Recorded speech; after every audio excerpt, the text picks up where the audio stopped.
For today's video nga pala guys, ito na po, natapos ko na po yung bricks step by step. Day 1, yan po, nagpintura pa lang po tayo ng primer. And sunod po niyan ay day 2, yan na po, nasimulan ko na po mag-drawing ng bricks. Yan na po guys, kung nagagandahan kayo guys, pa-like naman tong video na to guys. And follow naman po sa Facebook reels ko po.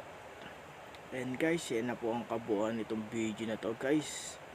Yan, nabuo ko na po yung bricks. May nabibili po nito sa Shopee, yung dinidikit po na bricks pag hindi nyo po kayang gumawa ng ganyan Pero guys, ito lang, mas mura po ito itong ginagawa ko guys.